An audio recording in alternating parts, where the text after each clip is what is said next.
Can we start 2024 all over again because I actually quit the first time? Maybe I can call you friend or lover.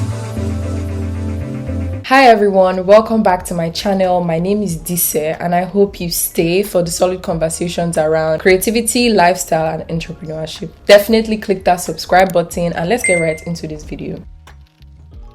So I love New Year's. I'm sure a lot of people can relate. So when we start with New Year, new me, New Year, new energy, that's always the vibe for New Year's, and we're looking forward to so many things, all our goals and plans and resolutions. And they're typically tailored around things like in 2024, I want to make a lot of money, or I want to hit the gym, I want to get a six-pack, or I want to grow my business. All of these like very grand plans and solid plans. And while that is great, I found that at the start of the year, I wasn't really looking in that direction. And this came as a result of the way my 2023 played out. While it was a great year, along the line I found that I was really exhausted, and when 2024 started I was already preempting exhaustion and I didn't really enjoy it because Christmas had passed, all of the rice and chicken and goat meat pepper soup and all the things that I would typically enjoy had happened. So I was really expecting that when the year started I was going to start with a bang and I was going to have the energy that everyone had. But this year I decided to do some introspection and actually focus on things that I feel are even more important than all of these are big goals and dreams of I want to make so much money. And that's really what I want to talk about. And I think it's important that we set these systems in place to help us and enable us actually live a healthy life, especially so that we don't get burnt out along the year. Because imagine starting off with so much energy and by March you're already tired, you're already burnt out. So the things I would like to talk about today are systems that are very important for us, especially as creative people. The thing is that when I was working my 9 to 5,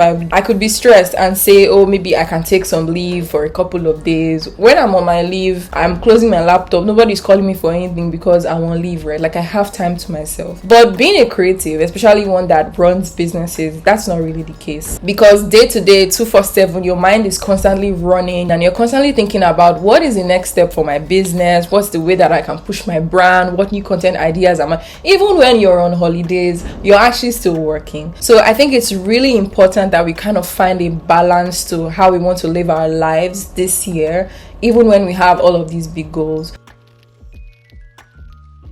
So the first thing I want to talk about is creating sustainable routines, sustainable morning and winding down routines. So let me give you an example. At some point last year, during the last quarter of the year, I found that I was not really able to sleep. I was struggling with sleep so bad. I mean, sometimes I would actually sleep, but when I wake up in the morning, I find that I'm so tired, I'm groggy, I'm annoyed. I'm just like, nobody should really talk to me today. And at some point I had to go to the pharmacy and I told them that, look, I haven't been able to sleep well and I need some meds. The pharmacist ended up giving me like supplements. Aside that, I had to actually sit down and ask myself like, what is going on? And I realized that I didn't have proper routines to work around my mornings and also my evenings. Morning routines are typically the most talked about. You see videos online where people are like, my productive 6 a.m. routine, 5 a.m. routine, all of those things, right? And that's great. I also think that evening routines and winding down routines are not as emphasized, because in the end I wasn't creating an enabling environment for me to actually sleep. I'll be pressing my phone up until late, or as a creative person I would say that evenings are usually the best for me because that's where I would have lots of ideas. But I would find that when I start something at a certain point in time, I'm not ready to let it go, and that's how I'll be there till like 1 a.m. 2 a.m. and when you're not getting enough sleep, it's hard for you to even start the day well. So this year, one thing that I'm prioritizing is routines. Now, when it comes to waking up early, doing 5 a.m. club, waking up by 6, I have a problem with people that are also productivity junkies, and I have a problem with us looking at it from a place of I want to be the most productive person, so I'm going to wake up at 5. That's actually not the case. I think that waking up early really gives you the time to spend time with yourself. If I have to attend to like my customers for my business in the morning, I know that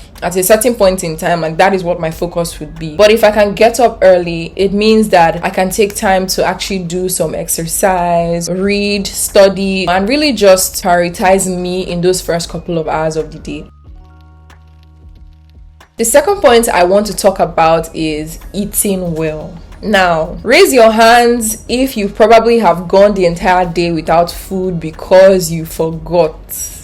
me, my hands are up. This thing happens a lot. Sometimes I can just wake up and I'm like, oh, I have things to do, let me just start it, and I'm going, and then I find that it's 7 p.m 8 p.m, I haven't eaten anything. These are habits that I'm so intentional about this year. Eating well, especially back to like having a morning routine and being able to know that in my morning routine there's a time that is for like food, and it's not even as if like food is now sustenance and I'm just eating food because I have to eat food, I'm hungry, but then I'm actually developing a process of really enjoying the things that I eat, really looking forward to breakfast, really looking forward to lunchtime, and just, as they say, romanticizing meals, romanticizing a life.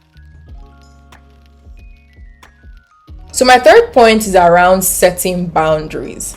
This one is pretty tough. It's pretty hard to talk about. Setting boundaries can cover a lot of things. There's a board in my workspace in our living room, and on that board I've had this paper that's been pinned there for at least 3 years. The topic says, before you say yes. All the points on that board, I'm going to plug it on the screen, really just emphasize boundaries.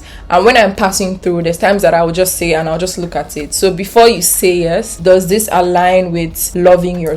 Before you say yes, is this something that will be beneficial to you in the future? And I think that a large part of also setting boundaries, especially like as a business owner, it really circles around understanding your routine. Boundaries for my business can mean that at a certain point in time, I'm not responding to like customers' inquiries and messages anymore. Like, in as much as there's this hunger, like, oh my god, I want to make so much money, I want to secure everybody's coins, there is no obligation that you have to respond to people at 2 a.m. because someone has messaged you at 2 a.m. I remember seeing somebody's video where he was like, this is how I was able to secure this how many thousand naira deal because I was awake at 12 a.m. to reply to this person, and the person was like, oh my god, I'm so happy that you're awake now and you can reply to this message. I mean, like, it's nice that you secured the deal, but I don't think that that's a sustainable practice, and I don't think that that's something we should also push to ourselves as creative entrepreneurs. Really, I believe that we should aspire and grow to like certain systems in our businesses where people's questions are answered as much as possible, before they even like come to you. And there's also the other perspective of looking at it from the buyer's point, right? Sometimes I can be up late and I can say that I want to buy something and I just message the vendor. I don't really expect the vendor to reply me immediately. I'm just putting out my message and showing my interest, perhaps before I change my mind or I get carried away with other things. So it's so important this year that we learn to set boundaries for ourselves, places that we're going to show up in, people that we're going to talk to. And I think it really comes from a place of like deep love and care for yourself, knowing that, what, if I give this person the time of day, they're going to stress me long term, so I'm not interested in this.